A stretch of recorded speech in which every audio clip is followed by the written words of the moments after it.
asalaamaaleykum wa rahmatulah ñu ngi taxawal suñu oustaz suñu sëriñ suñu baay doon wëllëre Cheikh Abdou Barham di Cheikh Baye Mar waaye liñ ko gën a fonkee gën ko nawee mooy téye gi nga xam ne teel nañu ko Cheikh Baye wala Abdou Barham nga xam ne lépp luñ xewle rek Cheikh Baye Awal daf koy congé daf koy digal daf koy jàppale si lu ne tey rek añ bu bëree bëri añ bi ñoon añ yi sànq rek moom moo ko togg tibb ko te joxuñ ko benn dërëm te dëgg loolu mbëggeelam ak cofeelam rek moo tax mu def ko sëriñ bi Cheikh Baye Awal moo ñu fi yónni tey si liggéey bii nga xam ne muy projet binaa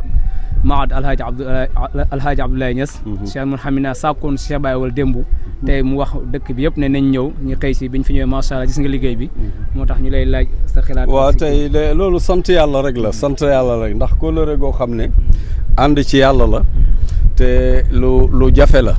waaye ñi ko yàlla yombalal dafa yomb ci ñoom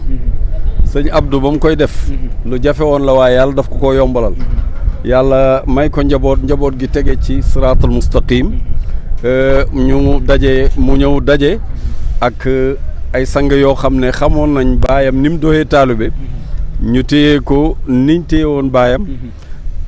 moo ko dalee ci xalifa bi ba ci imaamul akbar ba ci cheikh Mouhamadul Munhamina mi nga xam ne mooy directeur mahad bi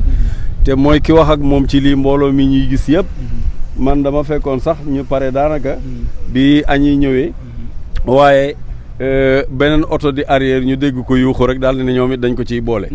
jàll beneen ba sax la ko may sens mooy dañ ne ñoom dañ koy móole kon loolu mooy waa Medina Baye Kaffrine noonu lañ defoon ca fa nga xam ne fii mooy Samoura ak xalifa bi Mawlaay Alxaaj Abdullah noonu lañ defoon mooy esplanade bi fi ñuy gàmmoo noonu la ñuy def Taïba noonu la ñuy def Kossy noonu la ñuy def fu ne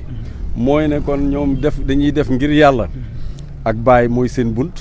te loolu fu ñu leen ci oo ñu uyu leen moo tax oote bii nga xam ne Cheikh Mouhamadul Munhamina oote na ko fii ci maat bi ci ndigalu xalifa bi Cheikh Mouhamadul Mahi Ibrahim Niass mi nga xam ne moo santaane liggéey bii teg ko ci loxo Abdourahmane Ndaw ak ñi koy dimbale ñëpp taxta ishraafi Cheikh Mouhamadul Munhamina al mudir bu fekkee ne Cheikh Baye Awal ñëw na ñu oo ko mu oyee si nii bu oyoo oote boobu moom xam na ne Baye la oy si te amul sikki itam ne jëf la joo xam ne Baye kontaan na ci ndax luñ def ngir yàlla rek lay doon te loolu amul sikk ne am na pay kon pay gi day continuer ñi ngi koy ñaanal yàlla na ko yàlla defal yokk ci fanam ci wér-gi-yaramam ci wërsëgam ci tawfiq ci liggéey bu rëy bii nga xam ne moom la ko bàyyee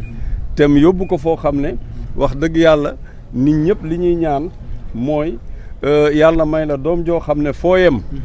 moom mu dalee fa jëm kanam ñun ñi ngi gisoon baayam xam ko bu baax gis liggéeyam ak taxawaayam waaye bi Baye Awal ñëwee wax dëgg yàlla xam nañ ne ku utu mburu ci fuur da nga xam ne mburu góor la waaye ku ñeme li mburu ñeme rek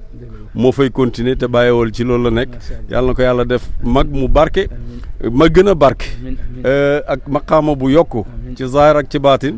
xam naa ne amul benn noflaay ndax wax nañ ma fi muy jógee tey ak fa muy dem waxtu wi ko Cheikh Mouhamina di oo waaye ñoom ci seen bopp biñ jotee ndigal li ñëw ci oto daf leen a bett looloo tax sax ñu foogoon ne dañuy wallu ci añ ba ooñu waaye fekk nañ tey bi itam ñi amee liggéey bi ñoom itam togg nañ yëf yi gën a barke kon ñi ngi gërëm di sant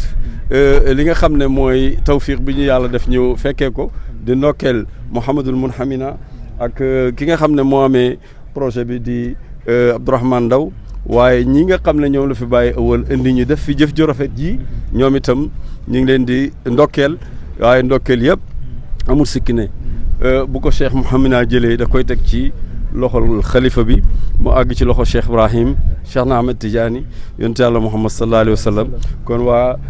Medina Baye Kaffrine ci njiital